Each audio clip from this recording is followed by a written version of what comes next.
Lalo na pagkagaling sa upo, ang pagtayo. Pag umupo ka, pag tumayo ka, yan ang struggle na. Lalo na pagka galing banyo, masakit. Matagal pa ako Matagal ba ako makatayo? Ano bang sa tingin mong pinagmulan? Anong nakita mong... Ano na-observa mo? Ano ba ginawa mo before? Pagka naglilinis ng mga sasakyan, okay, galing nakaupo, tapos nagbabrush ka. Hindi ka naman na wala ka namang mga dulas, wala kang mga semplang sa motor.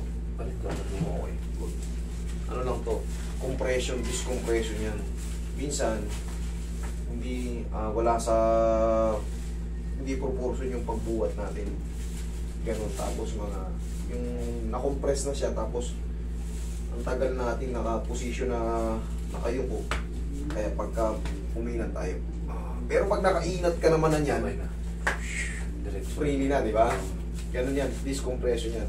Ibig sabihin yan, pumutok na yung disc niyan. Pumutok na.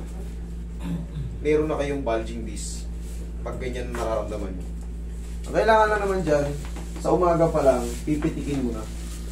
Kumbaga, gagalawin mo na. Hindi ko nga maganda. Sige, ako gagano. Siyempre, hindi mo pa alam eh. Mamaya ako matuturo sa'yo. Kasi pati rin dito, parang lately lang makagalaw. Minsan tight, minsan para kang may Mas stiff neck. madalas na parang may stiff neck na wala naman. Okay.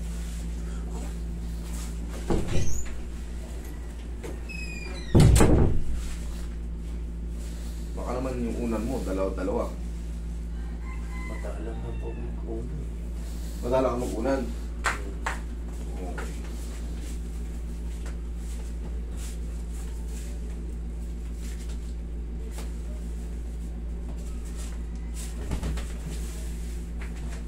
Tayo. Ganito yun, no? Yung kasunod na video. Ganitong position. Tapos, yun, no?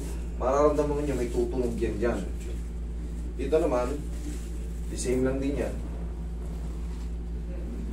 Pag nai-slouch naman yung katawan nyo, okay, higa kang patiyayan. Yung parang medyo nakukuba-kuba kayo.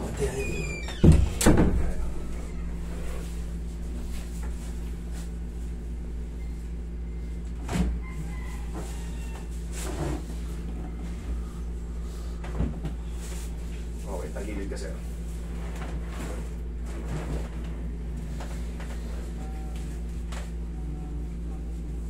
Pag gusto nyo malaman yun ng mga nararamdaman nyo sa balakang, isahang gastos na lang, MRI.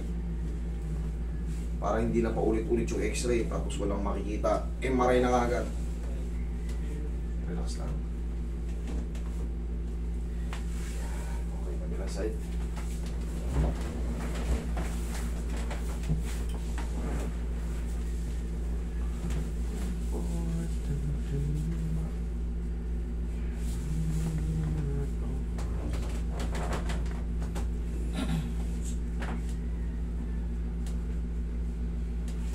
Okay, dapa ka.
Pre, tumawag na si Kagawad. Ano, may internet na? Internet yan, dapat di ko na binayaran na.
Kaya, sir.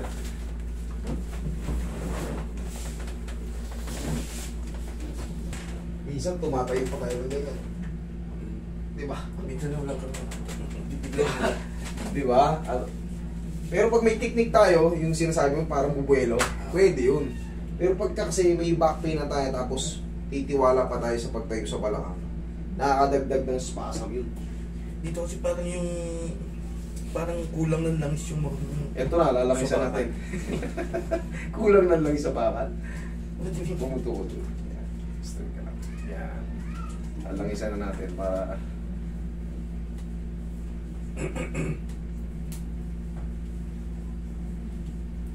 May panood ko sa video niya yun. May ginalaw kayo dito, kuminawa rin ng dibdib eh. Lahat yan. Tina-traction kasi ito. Pag tina-traction na yan, matatanggal yung compression. Lahat yan mga compression sa wrist. Kaya kailangan natiti-compress yan. Nahahata, napapatunog. Yun ang hindi ko magawa ngayon. Dati yung tumutong pagka yung ginaganon gano'n. Ngayon ay parang alilagkit niya. Baka nabawasan na yung height ng disc mo. Kaya gano'n. Delikado yun yung mga yung self ano mo. Baka mamaya mapilipit mo yung sarili mo. Konti lang. Konti-konti lang pero yung bigla baka mag-block out yung paningin mo. Diba pag nasusuntok tayo rito, o kaya dito, didilim yung paningin natin. Pag nasusuntok sa panga, di ba?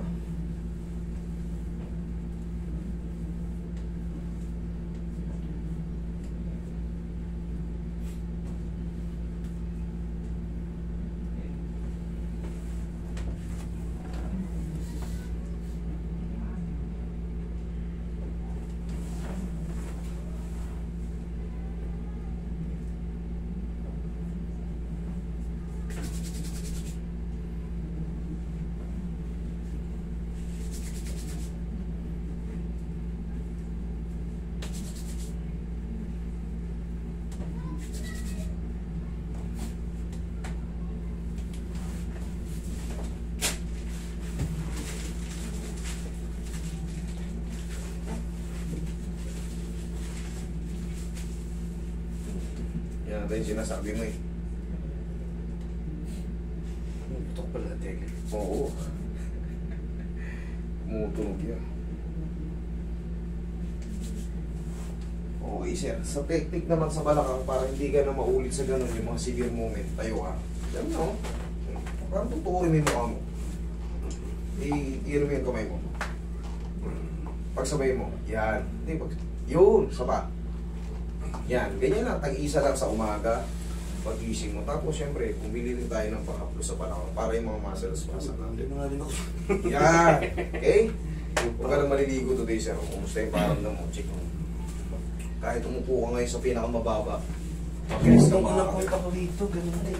Nalighted. Ganun, pagkatapos mo kasi parang kamay mo ka. Parang kamay mo lang yung kailangan. Okay. Sir, huwag lang maliligo today, ha? Yun lang, okay.